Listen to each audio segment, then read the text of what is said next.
Okay, so here we have exercise number 4, page number 95. क्या दिया exercise में? Rod and crowd are the words that express the sound by the animals.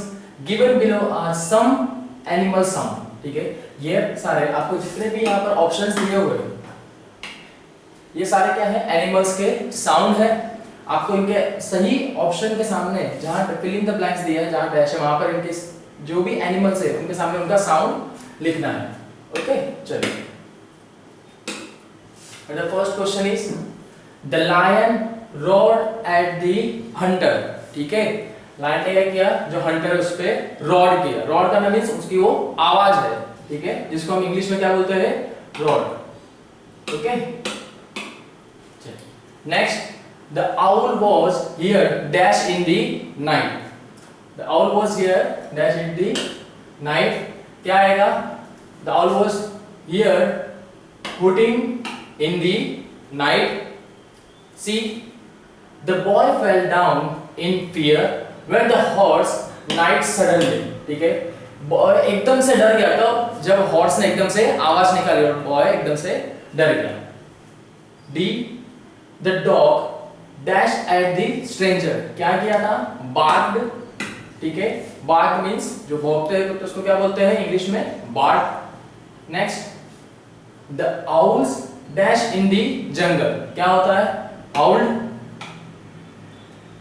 फिर the dash of birds wakes up in the morning. क्या आएगा? chirping। and the G, fox dash on rainy days. क्या होते हैं? crook। ठीक है, ये सारे आपका ऑप्शन है जो आपको ये करना है। नेक्स्ट, एक्सरसाइज नंबर 6.2 पे जाएंगे अभी हम। इस सारी जगह पे आपको fill in the blanks option के बेस पे फिल कर देने हैं।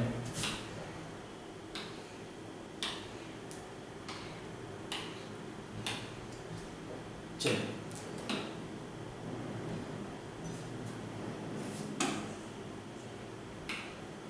Page number 97। Okay, exercise given below are the two groups of the words. आपको यहाँ पे दो ग्रुप दिया है, group A and group B.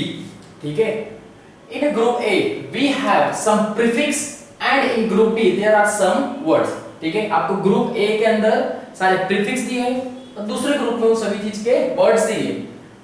Match the two to make new words. ठीक है, आपको ग्रुप ए में से ग्रुप बी में जो वर्ड दिए है इसमें से कौन सा वर्ड इनके लिए सुटेबल होगा आपको वो फाइंड करके उसमें ऐड करना है। ठीक है, लिख देना है। You can use the prefix more than once. आप एक से ज्यादा भी अगर कहीं पर प्रीफिक्स लग रहा है तो आप लगा सकते हैं। You will be able to make at least 10 words. ठीक है, आपको मिनिमम कितने? 10 वर्ड्स तो बनाने ही है। One example is done for you. एक एग्जांपल के तौर पे आप हमारे सामने दिया हुआ है, जैसे कि ये सर्कुलर का क्या दिया हुआ है? सर्कुलर दिया हुआ है। ये ग्रुप बी में से हमको सर्कुलर दिया है। ग्रुप ए में से प्रीफिक्स क्या था? को। तो ये अब क्या बन जाएगा? को सर्कुलर। ठीक है, वैसे ही अभी हम बाकी के देखेंगे। अभी क्या आएगा? जैसे फर्स्ट है हमारा रेगुलर। तो रेगुलर के लिए कौन से ग्रुप ए में से कौन सा प्रीफिक्स आ सकता है तो जाके वो एक वर्ड बन जाए? कौन सा आएगा? रेगुलर के लिए आ सकता है इररेगुलर। तो मैं यहां लिख देता हूं इररेगुलर। नेक्स्ट कौन सा है अभी? टेंशन। तो टेंशन के लिए ग्रुप ए में से कौन से प्रीफिक्स में से हम यूज कर सकते हैं? जिसके लिए हो सकता है हाइपर मींस हाइपरटेंशन।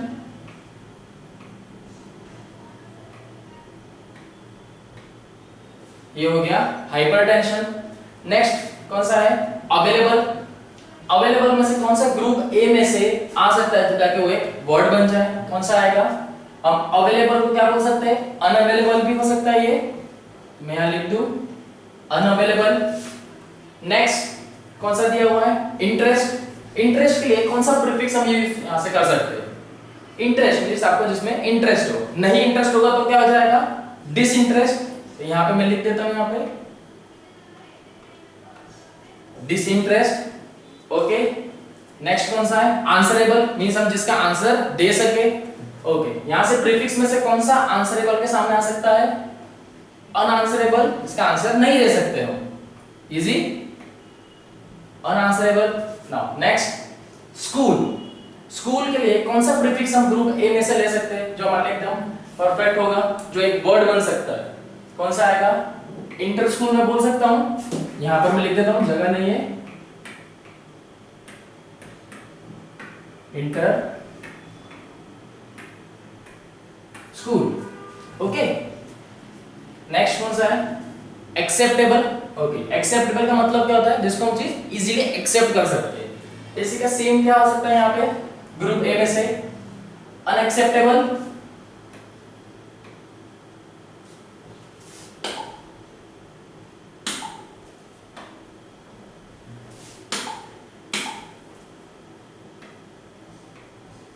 ओके, हमको ऑलरेडी यहां पर पहले ही ऊपर बता दिया गया था कि हम मोर देन एक से ज्यादा बार हम कोई भी प्रीफिक्स ले सकते हैं। ठीक है, चलिए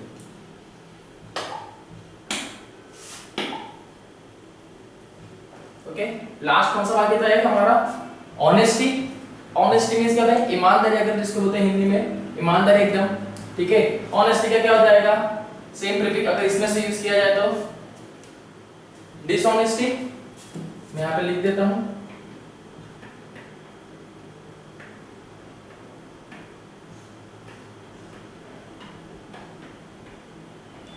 डिसऑनेस्टली। ओके, चलिए नेक्स्ट कौन सा है? रिवर्सिबल। रिवर्सिबल में कौन सी एक चीज आ सकती है? इरिवर्सिबल हो जाएगा। ठीक है, यहां पे आ जाएगा इरिवर्सिबल। ठीक है, क्लियर हुआ? एंड सर्कुलर का तो हमको सबसे ऊपर ही बता दिया था, क्या हो जाएगा? को सर्कुलर। ठीक है, चलिए नेक्स्ट करके आगे जाते हैं हम।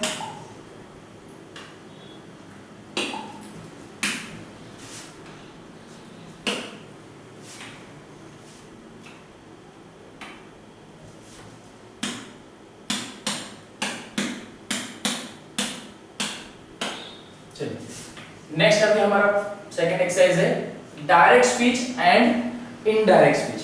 क्या मतलब होता है direct speech and indirect speech? इसको भी हम डिटेल में देखते हैं। फर्स्ट हमको दिया है इनडायरेक्ट स्पीच। इनडायरेक्ट स्पीच क्या होता है? In our day to day life there are many instances when we hear something said by a person and then we report the same to another person. ठीक है, same ऐसा हमारे regular life में भी ऐसे बहुत सी बार होता है। जब हम किसी से बात करते हैं तो हम वो कुछ हमको बोलता है, देन हम वो बात सुन लेते हैं, देन हम किसी थर्ड पर्सन को हम भी बोलते हैं। ठीक है, this report of statement is termed as report speech. ऐसी चीज को क्या बोला जाता है? Report speech. मींस अगर किसी ने मुझे कुछ बोला, ओके, देन वही चीज मैंने सुन ली, अब मैं किसी और थर्ड पर्सन को वो चीज सेम वापस बोल दूंगा, तो मैं कौन हो गया उसके लिए? Report speech. ठीक है, क्योंकि मैंने वो चीज सुनी, देन अब मैं किसी और को बोल रहा हूं, तो मैं क्या हो गया? Report speech. जैसे कि the one who speaks is a speaker. Always remember कि जब कोई बोल रहा है, ठीक है, और बाकी सब सुन रहे, तो वो क्या हुआ? स्पीकर। जैसे कि एग्जांपल अभी फिलहाल मैं बोल रहा हूं, आप मुझे सुन रहे, तो मैं कौन हूं? स्पीकर, और आप सब क्या हो गए? लिसनर। ठीक है, then when the listener reports it to third person he becomes the reporter। यहां पर मैं आपको बोल रहा हूं, मैं स्पीकर हूं, और आप कौन है? लिसनर। देन आफ्टरवर्ड आपको जैसे ये चीज समझ में आ जाएगी, आप किसी और को समझाएंगे कि हाँ हमने ये चैप्टर में ये समझा, तब आप कौन हो गए? उस थर्ड पर्सन को बता रहे, तो आप कौन हो गए? रिपोर्टर उसके लिए। ठीक है, यहां तक क्लियर? चलिए नेक्स्ट। अगर हम एक एग्जांपल लेते हैं,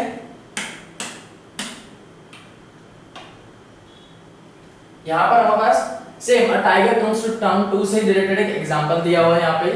चलिए, जिसमें हमारे पास 2 पर्सन के सामने पहले दिया है, जो एक कौन है? स्पीकर है, दूसरे कौन है? लिसनर।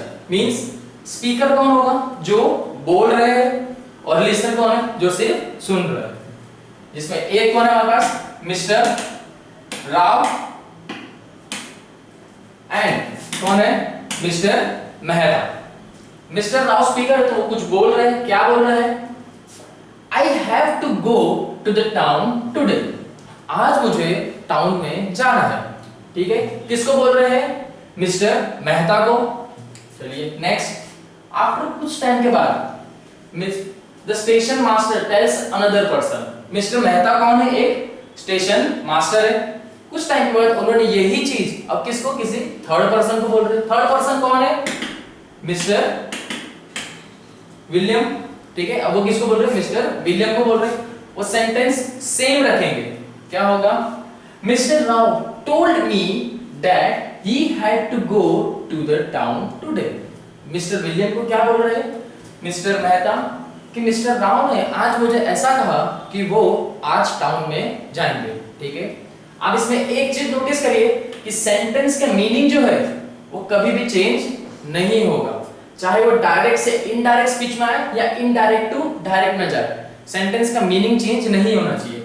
यहां पर भी सेंटेंस का मीनिंग सेम वही है और यहां पर भी सेम वही है, सिर्फ जो डायरेक्ट स्पीच किसमें कन्वर्ट हो गई अब इनडायरेक्ट स्पीच में। चलिए next,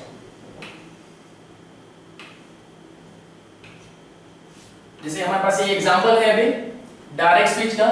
mister Rao said to mister Mehta. ठीक है, मिस्टर राव ने किसको कहा है? मिस्टर मेहता को। मिस्टर मेहता कौन थे? Station master. चलिए, उनका सेंटेंस क्या था? I have to go to the town today. ये उन्होंने कहा था I have to go to the town today, आज मुझे टाउन में जाना है। जिसका हम therefore the indirect speech statement will be, ये डायरेक्ट स्टेटमेंट था, अब हम उसको इनडायरेक्ट स्टेटमेंट कैसे करेंगे? Mister Rao, okay, mister Rao told mister Mehta, mister Rao ने किसको कहा? मिस्टर मेहता को, that he had to go to the town that day। ठीक है, वो उस दिन टाउन में जाने वाले हैं। ठीक है, सेंटेंस का मीनिंग चेंज नहीं होना चाहिए, डायरेक्ट से इनडायरेक्ट आप जब भी आएंगे सेंटेंस का मीनिंग चेंज नहीं होगा, या इधर इनडायरेक्ट टू डायरेक्ट जाएंगे, मीनिंग चेंज नहीं होंगे। चलिए नेक्स्ट, इसी से रिलेटेड हम कुछ एग्जांपल्स देखते हैं, जैसे कि यहां पर हमको दिया हुआ है। Now change the following direct speech sentence into indirect. ठीक है, अब हमको क्या करना है? हमारे पास ऑलरेडी उन लोगों ने क्या की है? डायरेक्ट स्पीच दी हुई है।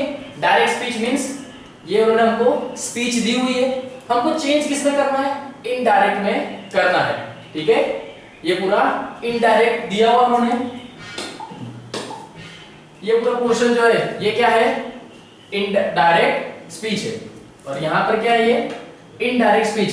ठीक है, तो हमको यहां पे पूरा इनका स्टेटमेंट इनडायरेक्ट स्पीच में कन्वर्ट करना होगा। जैसे फर्स्ट का हमारा, the magistrate said I ordered you not to enter the room. Magistrate क्या बोल रहे हैं कि मैं आपको ऑर्डर देता हूं, आप इस रूम में नहीं जाएंगे। ये कैसा है? डायरेक्ट स्पीच है, हम इसको इनडायरेक्ट स्पीच में कन्वर्ट करेंगे। इनडायरेक्ट स्पीच में कन्वर्ट कैसे हो जाएगा? The magistrate ordered him not to enter the room. Same, magistrate ने क्या किया है? ऑर्डर दिया है कि आप रूम के अंदर एंटर नहीं हो सकते। ठीक है, डायरेक्ट टू इनडायरेक्ट हो गया, लेकिन मीनिंग चेंज नहीं हुआ है। ठीक है, एकदम प्रॉपर होगा। नेक्स्ट क्या आ जाएगा?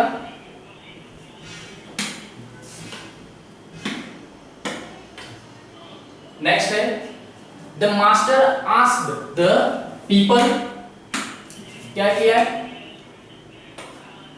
The master asked the people, why do you prevent me from going near to the tiger? आप मुझे क्यों टाइगर के पास नहीं जाने दे रहे? ठीक है, ये कौन बोल रहे हैं? मास्टर बोल रहे हैं। ये कैसी स्पीच है? डायरेक्ट स्पीच है, वो डायरेक्टली बोल रहे हैं कि आप मुझे टाइगर के पास क्यों नहीं जाने दे रहे? ठीक है, अब हम इसको इनडायरेक्ट स्पीच में कन्वर्ट करेंगे। इनडायरेक्ट स्पीच में कन्वर्ट किस तरीके से होगा? The master said why he was being prevented from going near to the tiger। आप मुझे टाइगर के पास क्यों नहीं जाने दे रहे? ठीक है, सेंटेंस में देखिए कोई चेंजेस नहीं हुए स्टिल, लेकिन क्या है? डायरेक्ट टू हम इनडायरेक्ट में आ गए। नेक्स्ट थर्ड वन देखते हैं।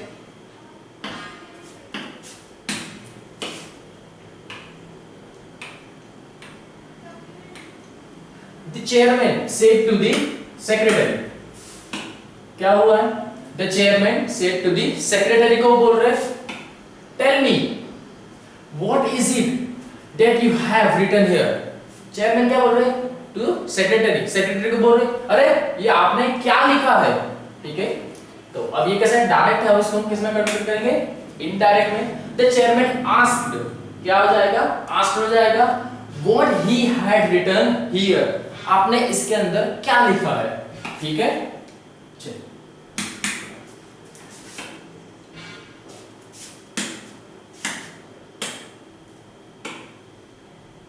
the last fourth one आया है मेरे पास, the master assured the people, ठीक है। the master assured the people I can tame the tiger, master क्या बोल रहे हैं कि आप मुझको बिलीव करिए कि मैं तो टाइगर को ट्रेन करता हूं, ठीक है। ये क्या चीज बोली उन्होंने? डायरेक्ट स्पीच दी है, अगेन इसको इनडायरेक्ट स्पीच में कन्वर्ट करेंगे तो क्या आ जाएगा? the master assured the people that he could time the tiger, मैंने ऑलरेडी टाइगर को ट्रेन किया हुआ है, ठीक है। ठीक है, चलिए next. The master told the tiger don't look at them. यहां पर क्या हुआ? मास्टर ने टाइगर को बोला, अभी आप इनको, master told the tiger don't look at them, master tiger को बोला कि अब आप किसी को भी मत देखो, ठीक है। कैसा है? डायरेक्ट स्पीच है, कन्वर्ट करेंगे इनडायरेक्ट स्पीच में। The master told the tiger, किसको बोल रहे थे वो यहां मेंशन करेंगे, किसको बोल रहे थे? वो टाइगर को बोल रहे थे not to look at them, बाकी लोगों को तुम अभी मत देखो, ठीक है। यहां तक क्लियर हुआ ये? चलिए नेक्स्ट।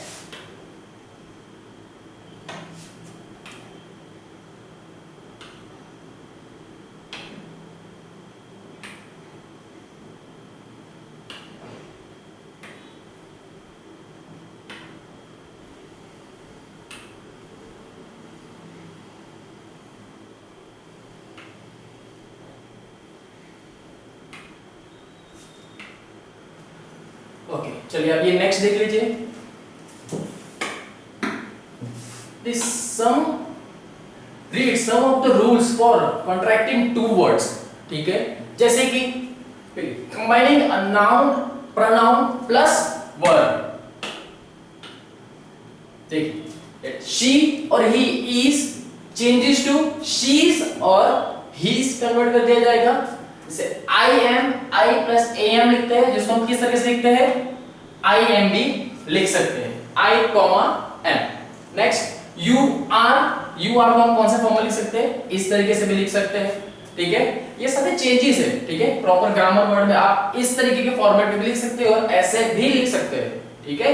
ये दो टाइप का कैसे लिख सकते हैं। जैसे वी आर को हम वी आर इस तरीके से लिखा जा सकता है, दे आर भी इस फॉर्म में आ सकता है, दे विल इसको क्या बोला जाएगा?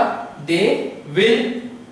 शी और ही विल में क्या आ जाएगा? आपका शी और ही तो एज इट इज था, ऊपर एक कॉमा जाएगा और क्या आ जाएगा? शी और ही विल। कैन नॉट को क्या लिख सकते हैं? कांट, लेकिन इसको बोलते हैं कैन नॉट ही बोला जाएगा। शैल नॉट का किस तरह से लिख सकते हैं? Shall plus not. Will not आएगा वोंट, मतलब बोला क्या जाएगा? Will not. Could not changes to could not, couldn't बोल सकते हैं या कुड नॉट, ठीक है।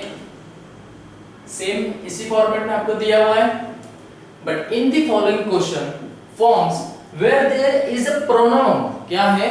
Pronoun in the middle, pronoun आपको ना दिया हुआ, इन द मिडल दिया है of the verb and not the position of the pronoun get shifted to the end. कहां पर आता है? एंड पे शिफ्ट नहीं होना चाहिए, उस पे वो बता रहे हैं। जैसे डिड शी और ही नॉट, क्या बता रहे हैं? डिड शी या तो ही नॉट, चेंजेस किस में होगा? डिडंट शी और डिडंट ही, ठीक है। लास्ट में पूछ रहे हैं तो इसके लिए क्या आएगा? एक क्वेश्चन मार्क आएगा, ठीक है। आप इतना याद रखिए कि क्वेश्चन मार्क लगाना ना भूले करने की, अदरवाइज ग्रामर में छोटी छोटी मिस्टेक आपके मार्क्स कट कर लेगी। नेक्स्ट क्या है? डज शी और ही नॉट, ठीक है। Does she and he not changes to doesn't she and he आप यूज कर सकते हैं, विल शी और she will not, won't she and he, ठीक है। आप लास्ट के जो दो वर्ड है इन दोनों को मिला के, ठीक है, इन दोनों को मिला के एक वर्ड बना के हम लिख सकते हैं। जैसा ये चीज अभी हमने निकालने की थी, ऊपर देख चुके हैं पूरा इसी के अंदर, ठीक है, ये पूरे के अंदर अभी हम ये सारी चीज देख चुके हैं, वही चीज अब इसके अंदर है।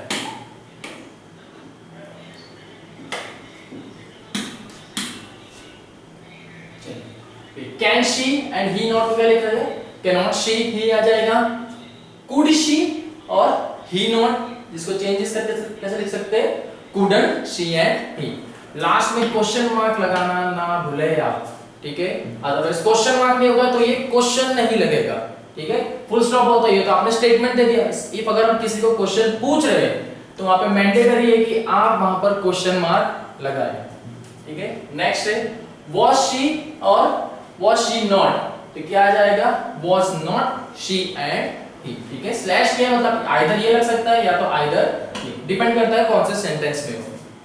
were they not changes to were not they, ठीक है। लास्ट में क्वेश्चन मार्क लगा देंगे। चलो नेक्स्ट,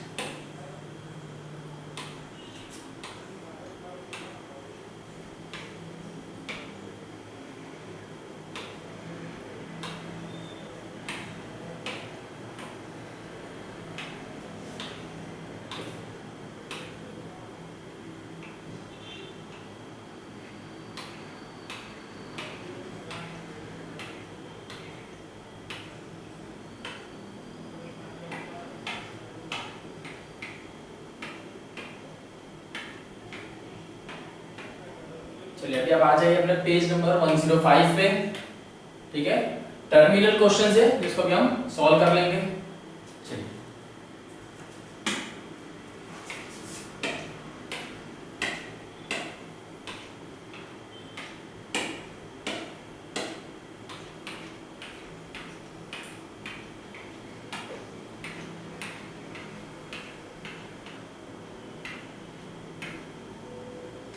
ठीक है, ये रहे आपको हमने सारे आंसर यहाँ पर दिया।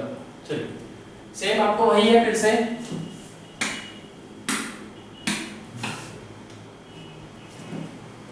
Given below is a summary, ये आपको पूरी क्या दे दी गई है, एक समरी दी हुई है। समरी मींस एक पूरा डिटेल की जगह एक शॉर्ट पैरा में आपको पूरा खत्म कर दिया जाता है, आपको पूरा शॉर्ट इंफॉर्मेशन जैसे बोलते हैं, ठीक है, एक बड़ी सी इंफॉर्मेशन को शॉर्ट में कर दिया, that's called summary. Given below is a summary of a story you have read so far, ठीक है, ऑलरेडी हम ये स्टोरी पढ़ चुके हैं, वैसे हम बता रहे हैं completely the summary, ठीक है, completely the summary with the help of other words and phrases given in the box। आपको यहाँ पे सारे words दिए हुए, suitable words आपको जहाँ पर fill in the blanks दिए हैं वहाँ पर रख के इस summary को पूरा complete करना है, ठीक है। चलिए देख लेते हैं अभी, जैसे कि after some time the tiger dash, अभी यहां पर इस सेंटेंस को कंप्लीट करने के लिए कौन सी चीज आएगी, after some time the tiger woke up from his sleep, ठीक है, कुछ टाइम के बाद टाइगर अपनी नींद से उठा, जैसे कि हमारा ये ऑप्शन ये दिया है वोक अप फ्रॉम हिज स्लीप, ठीक है। नेक्स्ट दिया है ही kept his legs on the table dash himself and gave out a soft dash, ठीक है, क्या आएगा, he kept his leg on the table and stretched him and gave out a soft crowd में से उबासी इस तरीके से आता है वैसा, ठीक है। नेक्स्ट क्या, the headmaster who was sitting crouched in the attic, ठीक है, ये सारे ऑप्शन जहां फिल इन द डैश दिख रही है हमको ऑप्शन में दिए हुए हैं। बिकम मोर नर्वस, तो ठीक है, वो कितना हेडमास्टर और नर्वस हो गए थे, क्यों, क्योंकि अब जो टाइगर है वो खड़ा हो गया था अपने फोर आर्म्स पे एंड शाउट कर रहा था। मीनवाइल आउटसाइड द रूम, ठीक है, देयर वाज अ कॉम्बिनेशन, ठीक है, the magistrate to have arrived, ठीक है, उस टाइम पे मैजिस्टर वहां पर आए, अराइव मींस आना। He stop the master from dash the room, उन्होंने मास्टर को किस चीज के लिए रोका था? हमने हमारी स्टोरी में जैसे देखा था, किसके लिए रोका था कि आप रूम के अंदर नहीं जाएंगे। तो क्या आ जाएगा? Entering the room. Okay, next, when the master told him that he could tame a tiger and that it was his life which has been put to risk। क्या बता रहे मास्टर कि मैंने तो ऑलरेडी टाइगर को train किया हुआ है। टैम मींस ट्रेन होता है, कि मैंने ऑलरेडी टाइगर को ट्रेन किया हुआ है and that it was his life, ठीक है, which has been put to risk. मैं तो रिस्क में ही हूं, ठीक है। टाइगर को ट्रेन करना कोई एक आसान बात नहीं, ऑलरेडी वो रिस्क, ठीक है। यहां पे क्या आ जाएगा? Put to risk. आपने अगर हमारे पूरा चैप्टर अगर ध्यान से पढ़ा है, अच्छे समझ गए, तो आपको ऑलरेडी समरी अपने आप ही आ जाएगी, बहुत जल्दी आ जाएगी। चलिए, बाद में क्या है? The magistrate asked him to sign dash that he could. Magistrate ने उनको क्या साइन करने के लिए बोला था? एक एफिडेविट साइन करने के लिए बोला था। एफिडेविट क्या होता है? एक रिटन डॉक्यूमेंट होता है, ठीक है, जिसमें वो अपने बारे में क्या बोल रहे थे? That he would hold no one responsible in case sometimes happen to him। मैजिस्ट्रेट ने क्या बोला कि मैं आपको अंदर तो नहीं जाने दे सकता, लेकिन इफ एक शर्त पे, अगर आप मुझे एक एफिडेविट देते हैं, मींस आप मुझे लिखित में एक देते हैं कि अगर सपोज आपको कुछ हो गया और आपकी लाइफ रही या आप मर गए, तो उसकी जवाबदारी सिर्फ और सिर्फ आपकी रहेगी। इस तरीके का मैजिस्ट्रेट ने बोला था। हमारे चैप्टर में हमने देखा था, क्या था? That he would hold on no one responsible. आपके अगर जिंदगी में कुछ भी हो तो कोई रिस्पॉन्सिबल नहीं होगा, क्योंकि आप किसके पास जा रहे हैं? टाइगर के पास जा रहे हैं। तब क्या आ जाएगा? Something happens to him. आपके साथ कुछ भी होगा तो उसके रिस्पॉन्सिबल सिर्फ और सिर्फ आप होंगे, ठीक है। ये समरी क्लियर हुई सबको?